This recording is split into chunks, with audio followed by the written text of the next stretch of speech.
होइन अब त्यहाँको घटनाको त सबै आइहाल्यो। भुटकेमा भनेछन् भोलिन्टियर्स केटाहरूले 3-4 जना महिलाहरूले घन्टीमा भनेछन् जस्तो।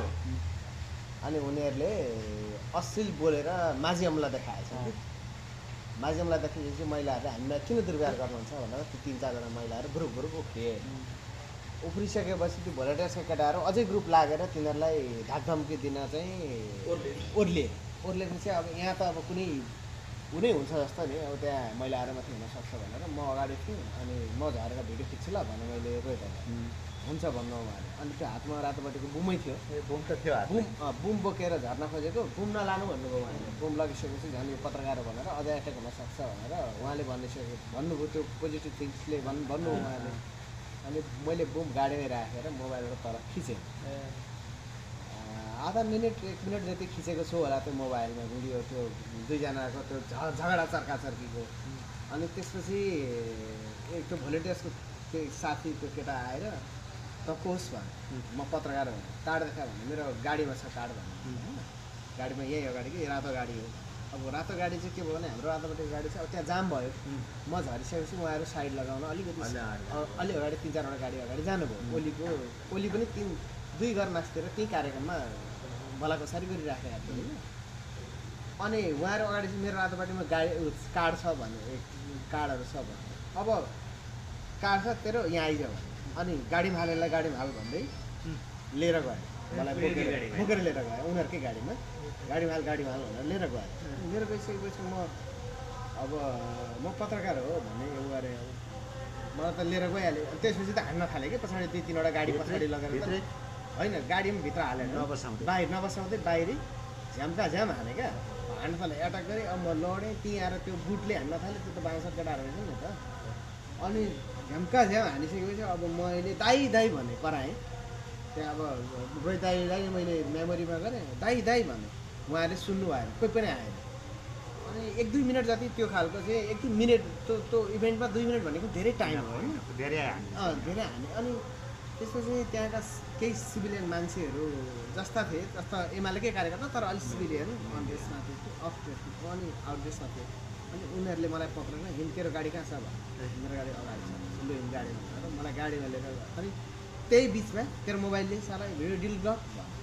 मोबाइल खोसेँ, मोबाइल खोज्दा मेरो मोबाइल त स्क्रिन लक भएको थियो।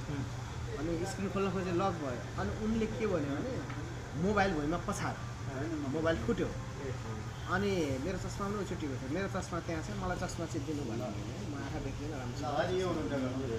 अनि त्यसपछि त्यो चस्मा पनि दिएनन् र अब ऊ पनि नगरिसकेपछि मैले के गरेँ भने उनीहरूले त त्यो केही दिएन, उनीहरू आफ्नै कब्जामा राखेँ। अनि मलाई लगेर रातोपाटीको गाडीमा हालेँ। गाडीमा हालिसकेपछि एकछिनमा केपी शर्मा ओली त्यो इभेन्ट सकेर केपी शर्मा ओली अगाडि लाग्ने भइसकेपछि फेरि त्यही रातोपाटीकै गाडीमा त्यही भोलिन्टियर्सकै केटा आएर म अगाडिकै सिटमा थिएँ, त्यहीँ आएर आक्रमण गरेँ कि फेरि गाडीमा आएर आक्रमण। उहाँहरू दाइहरू नै हुनुहुन्छ, आक्रमण गऱ्यो। अनि त्यसपछि मैले उतापट्टिबाट त्यो मलाई जुन मेन पक्रेर लाने आक्रमण गर्ने केटो थियो, यही मान्छे हो मलाई आक्रमण गर्ने भने रोहितहरूलाई मैले देखाएपछि तिनीहरू फेरि ग्रुपै झरेर एट्याक गर्न खोज्यो। अनि मेरो मोबाइल लगाएको छ, मेरो मोबाइल र चस्मा दिनु भने मैले होइन। उनीहरूले अनि दिन्छु तर दमकमा आइज, तर हिसाब किताब दमकमा गर्छौँ हामी, तेरो अरू थप हिसाब किताब भनेर। अनि त्यहाँबाट गयो। त्यसपछि चाहिँ हामी अनि त्यहाँबाट एकछिनमा अलिकति अगाडि सरेपछि चौतारी निकटका केही साथीहरू, मैले चिनेकै साथीहरू पनि थिए, उनीहरूले मलाई पनि चिन्थे आएर। अनि अहिले त्यो केटाहरूलाई गाडीबाट झर्न दिएनन् र उनीहरूलाई गाडीमै राखेर उनीहरू अगाडि गए। अनि ती पत्रकार साथीले हामीलाई त्यो मासतिर के अरे पाटादेखि निस्किने बाटो हाइवे त्यो बाटो आउँदासम्म उनीहरूले स्कटिङ जस्तो गरे, फलोअप गरे। लखनपुरसम्म उनीहरूले हामीलाई फलोअप गरेर ओली र भोलिन्टियर्सका केटाहरू चाहिँ अर्को लोकेसनमा गएपछि अनि हामीलाई त्यहाँबाट उनीहरूले छोडे। अनि हामी दमक हुँदै अनि हिजो दमकमै बसेर रिपोर्टिङ गर्ने प्लानिङ थियो। अब असुरक्षित भयो भनेपछि दमकबाट हामी हिजै चेकआउट गरेर हामी विराटनगर आइपुग्यौँ र न्युरो हस्पिटलमा सामान्य चेकजाँच गरेर गऱ्यो। डक्टरले 24 घन्टा चाहिँ तपाईँ निगरानीमा बस्नुहोस् भन्दै थियो। मेरो घर यहीँ भएको कारणले त्यस्तो समस्या भयो भने म तत्कालै हस्पिटल डिस्चार्ज दिनु भनेर भिडियो एक्सरे गऱ्यो, सिटी स्क्यानको पनि सिफारिस गरेको थियो। सिटी स्क्यान आज त्यहाँ मेसिन बिग्रेको रहेछ, भोलि गरौँ भनेर भने आँखामा अलिकति चोट लागे जस्तो भएको छ, बिजाएको छ। अनि आँखाको चेकजाँच गरेँ, त्यस्तो भित्र चोट छैन नै भने।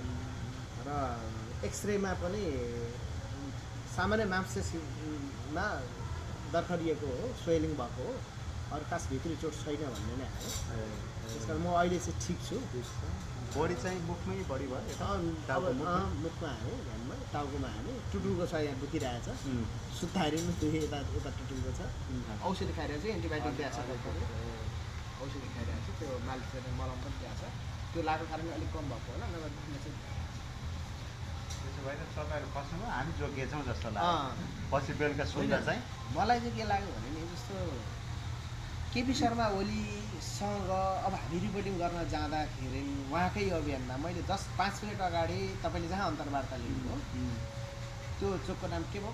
खरसाङ भोतलुङ भन्ने ठाउँमा जहाँ अन्तर्वार्ता तपाईँहरूले लिँदै हुनुहुन्थ्यो हिमालय टिभीले, त्यहाँ अन्तर्वार्ता लिएको। अनि त्यो मुभमेन्टको मैले गाडी गने कतिवटा रहेछ लावलस्कर होइन, अनि लोकल मान्छे कति रहेछन्, बाहिरबाट आएको मान्छे कति रहेछन्, मैले गनेँ, काउन्ट गर्दाखेरि 34वटा गाडी रहेछ लावलस्कर हाम्रो होइन, 35वटा पुऱ्याउनु भएको। मैले प्रहरीको चेक गरेन मैले यसको टिमको, हाम्रो बाइक 34वटा। अनि त्यसपछि त्यहाँ त्यो गाडीहरू गइसकेपछि लोकल मान्छे कति रह्यो भनेर पनि गनेँ क्या मैले। अनि 30-31जना मान्छे रहेछन् लोकल मान्छे होइन। अनि स्थिति खराब रहेछ त भन्दै आयौँ हामी। यद्यपि हामीले चुनावी अभियान भनेर मैले फोटो त्यहीँबाट खिचेर पनि रातोपाटीले फ्रन्टमै आएको थियो, हजुरको पनि फोटो देखियो पछि फोटो आएको थियो भनेको हामीले त्यहाँनिर। अब त्यो ओलीको विरुद्धमा गएको पनि भन्दा तपाईँले यहाँ लोकल्ली केही न्युज त लेख्नु भएको थिएन, तपाईँलाई त्यस्तो टार्गेट गरिरहेका त थिएन। समाचार त म लेखिरहने नै मान्छे हो, म लेख्छु। अब त्यो हिसाबले टार्गेट होइन, तिनीहरूले थाहै छैन। तपाईँलाई चाहिँ एउटा के भने पत्रकार भन्ने पनि थाहा अब भ्याइदिन भन्ने कुरा गर्दाखेरि तपाईँहरूलाई त रातो पार्टीको साथीहरू पनि लिन आउनु भएको छ।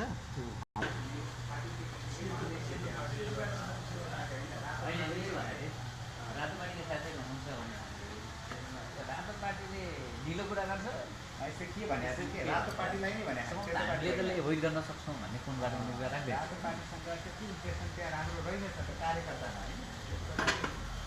मैले भने हामीलाई पनि गाह्रो छ नि त सरहरू, तपाईँहरूकोतिर ढल्केर केही कुरा गरौँ जसले भनिहाल्छन्, अनि यतातिर ढल्क्यौँ तपाईँहरूले फेरि सुरु गरिहाल्नुहुन्छ। हामी त मजदारमा छौँ, साँच्चै गाह्रो हामीलाई छ भन्दा पनि त्यहाँ जिस्काइराख्ने मैले। त्यो पनि हो, तपाईँलाई गाह्रो पनि छ, त्यो पनि बुझ्छौँ भन्दै थिएँ होइन। त्यो कुरा हुँदा